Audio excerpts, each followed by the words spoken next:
Good evening. Hi, it's Emery Christie with A1R Psychic Radio, Messages, Magic, and Musings. And tonight, I have my special guest, Mandy Metz, again with me, and she is back.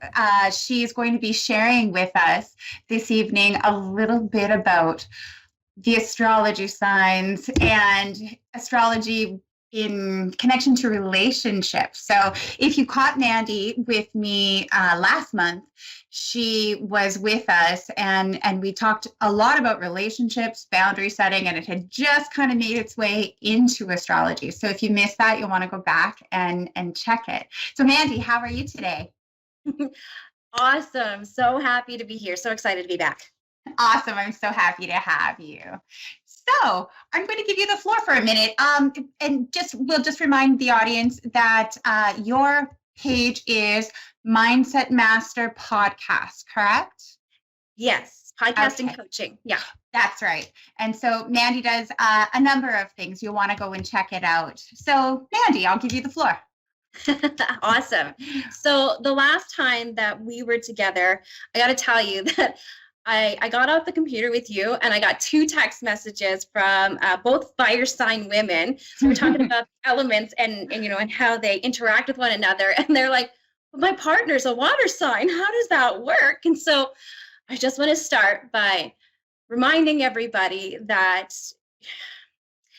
a compatibility when it comes to astrology does not determine longevity, right? It'll talk about some of the challenges that you might come up against. But I dare say that even some of the most challenging aspects in a compatibility chart and being able to work through that will actually set the tone for the long-term relationship. So keeping that in mind too. And then you have to take a look at each individual chart as well. So I had to laugh. I was like, one of them was my mom. I love my mom. My mom's a Sagittarius. My dad's a Cancer. But they have the most incredible relationship, right? Like I don't remember them ever arguing or fighting when we were growing up. They were very playful with one another. But yeah, they definitely have some differences there as well. So I had to tell her, well, we have to have a look at the whole thing. So that part's really important. Absolutely. And, I've had this conversation with a few people. I'm no astrology expert, but I definitely am very interested in it. I've had the good fortune of working with you as well as a few other really wonderful astrologers. And, one thing I found from talking to a lot of people is a lot of people are interested in astrology, but much like, myself up until about, probably 5-10 years ago, weren't really aware that there were so many different pieces that make up a person's whole. And so what we typically know is our sun sign, the sign that governs the day of our birth. And there's so much more to astrology. And as I was once told by another wonderful astrologer, she said that it's not that astrology makes you the way you are. It was more so that it shows tendencies, so we're not all, the typical Virgo. I mean, I'm a typical Virgo, that, but Yeah. but we're not all the typical whatever our sun sign is. And so we don't even resonate with those pieces wholly a lot of the time, let alone what's in the rest of our chart. So to base compatibility with another person based simply on, those, I don't know, forecasted kind of things without looking at the individual and without looking at life experience and sometimes even traumas and things, it would be impossible to really be fair. You know what? And that's a really great point. And so that I did a ton of astrology interpretations this week.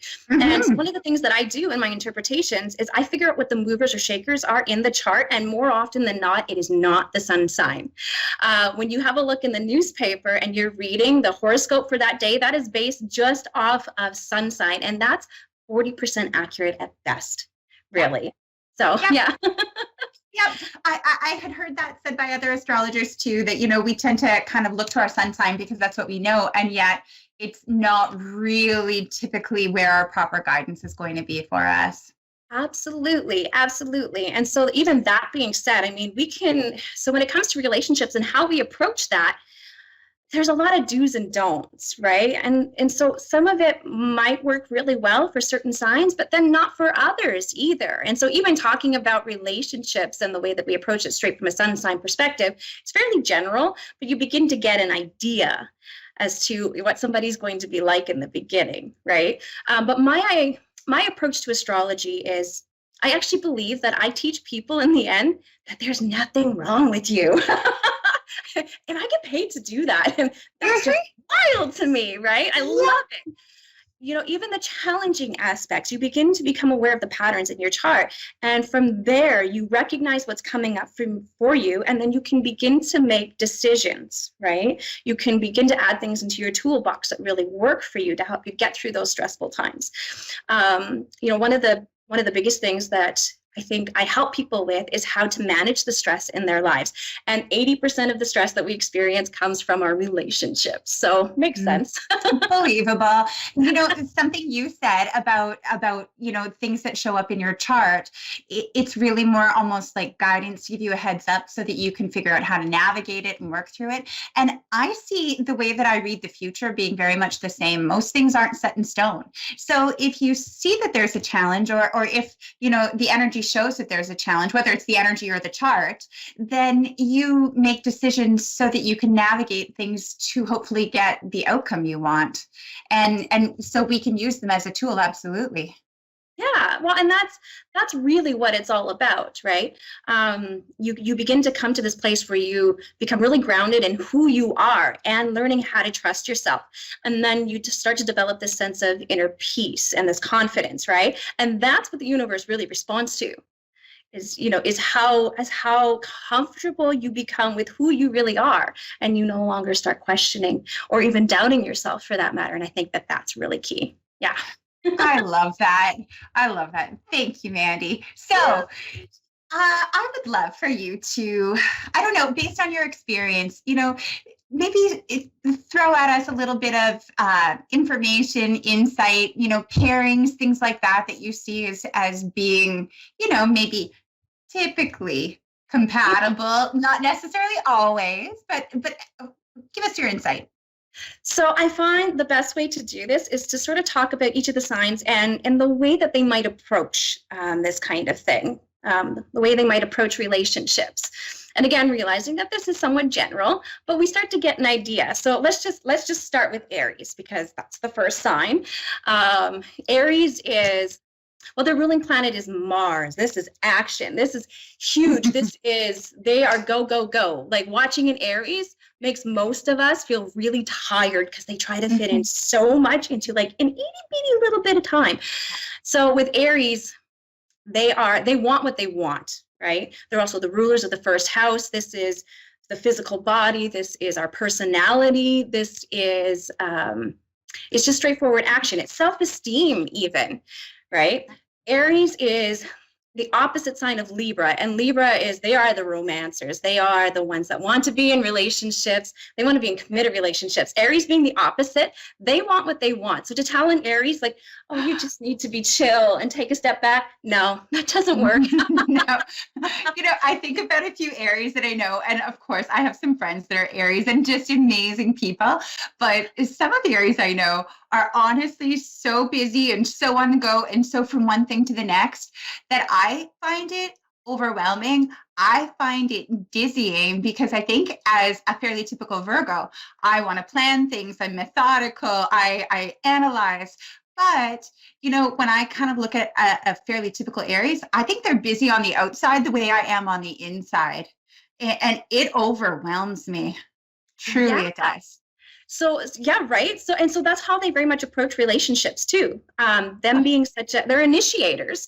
And because it's such big action and they feel best when they're moving, when they're doing things at all times, it can almost seem like they get bored too. For them, the chase is almost more exciting than actually getting what you want. Once you get what you want, then it's like, oh, well.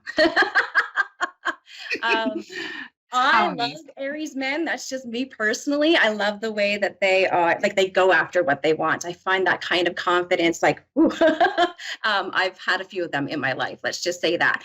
And so yeah, so they are the manly men, a little bit more caveman like, right? Like they know what they want. They're gonna go and they're gonna get it. Moving on to Taurus. Taurus is so not like Aries.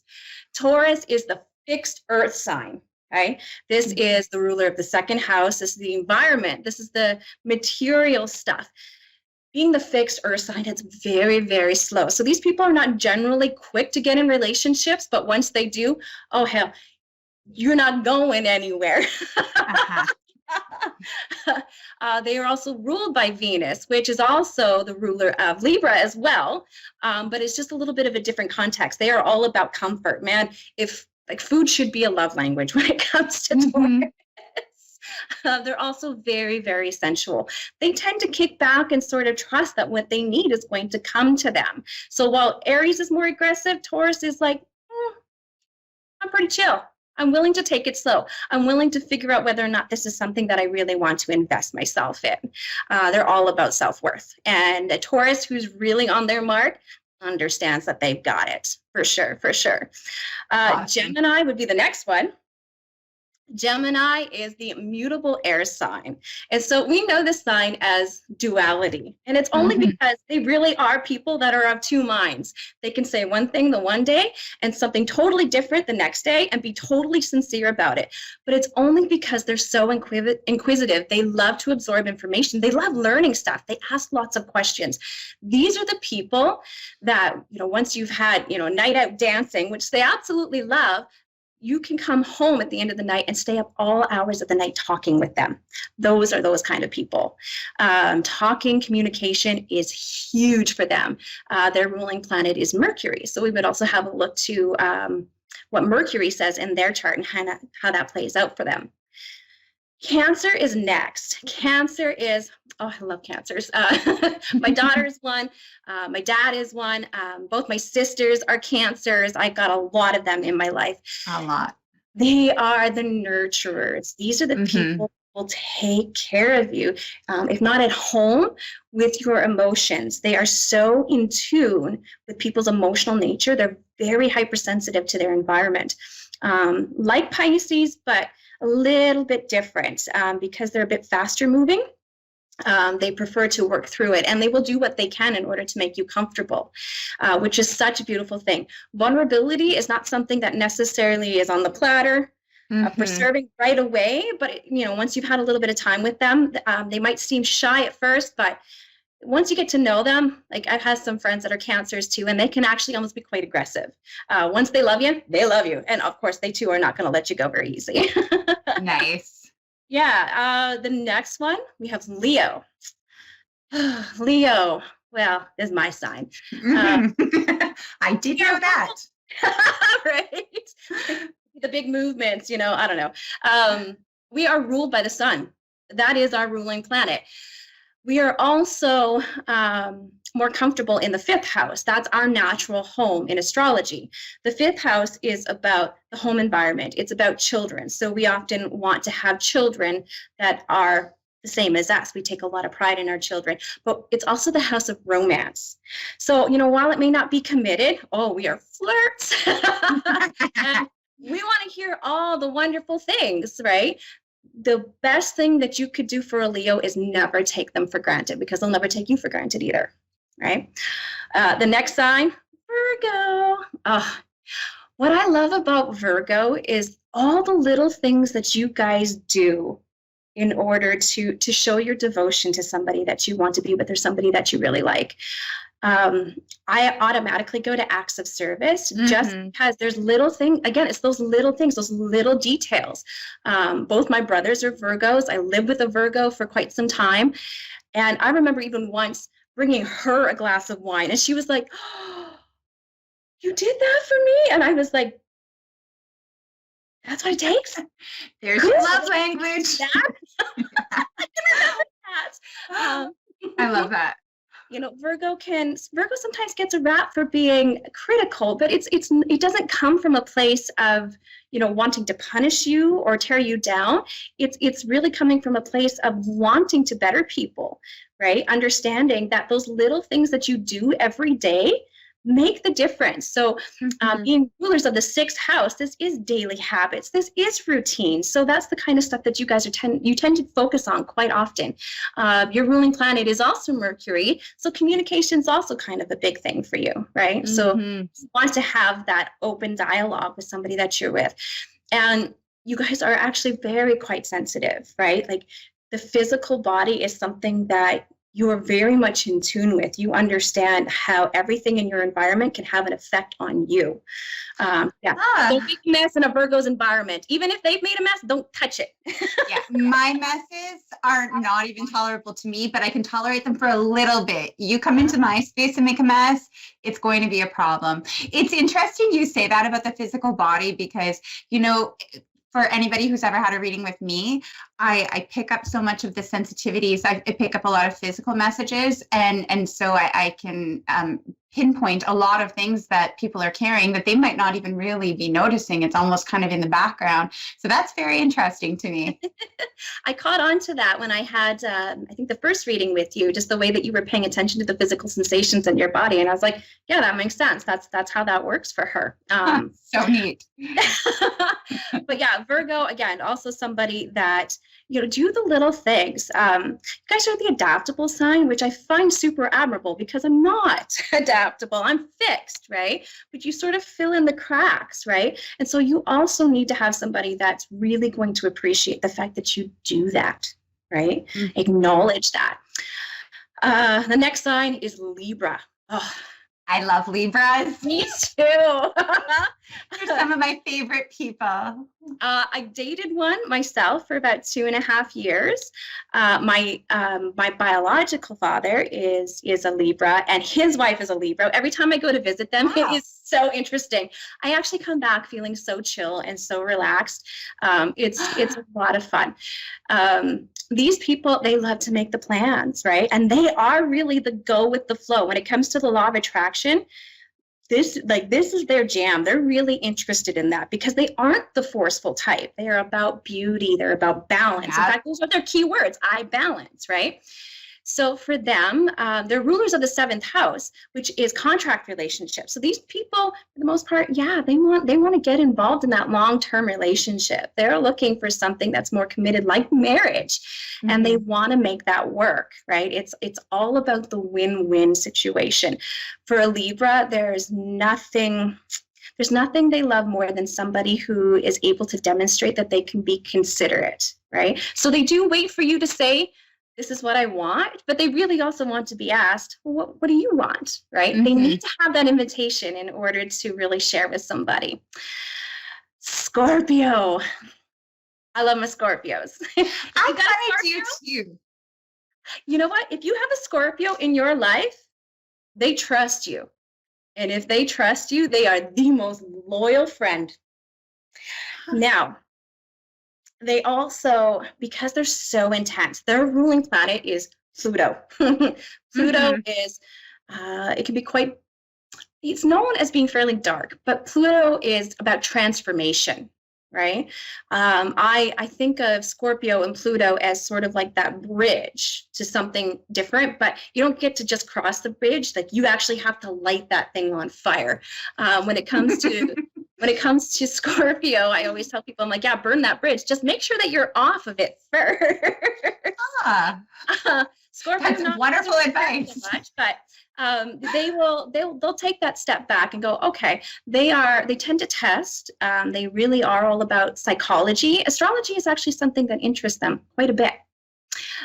Just because it gives them insight into other people. They will do whatever it takes to gain your cooperation. And universal peace and bliss is actually what they're after. Most people never think about it in terms of that, but that's what they want. And so cooperation, this is about desires. What do you do with the desire body after you've gotten into that long-term committed relationship with somebody?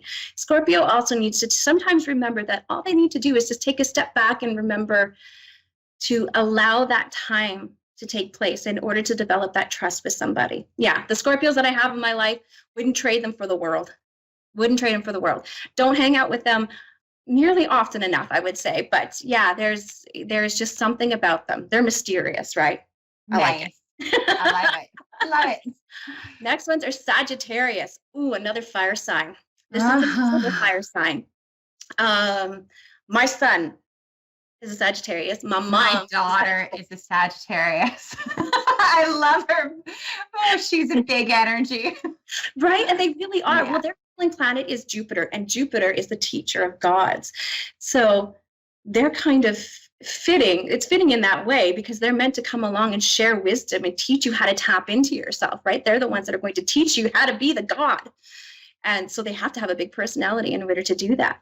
They're all about philosophy and travel, foreign adventures. You cannot slow these people down either, right? But unlike Aries, where they're the big fire, Aries is like they live for the walls. They're the ram. You know, they'll go for anything. Sagittarius is more like a pilot light that just sort of zips by you. And they will, right? And you can't slow them down for that. The next one would be Capricorn.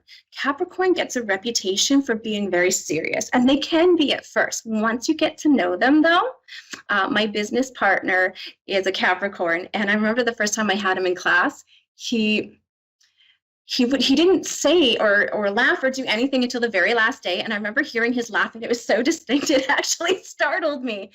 But he is loyal, he's hardworking, he's steadfast. And they too, once they've decided to make that commitment, you're not going anywhere.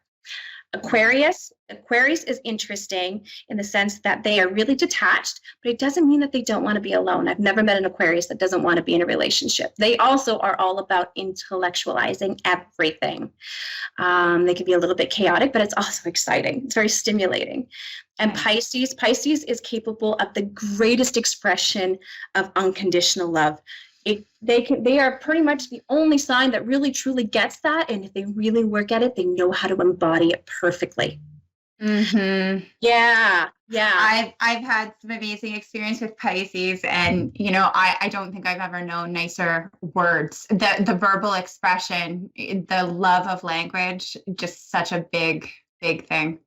Right. Well, and so they tend to do it in such an ethereal way that it like leaves the rest of us in awe. I've dated a couple of them, and I can honestly say that I still have one in my life to this day. I mean, we get along really well. We have a daughter together, and he was probably my most healing relationship, honestly. Yeah. That's amazing. Mandy, thank you so much. I know that was just like running a marathon, right? All 12 signs in less than 30 minutes. So thank you so much. And so Mandy Metz, you can find her at Mindset Master Podcast and Coaching. You can find me on Emery Christie, Psychic Medium on Facebook. Thank you so much for joining us. Have a great night.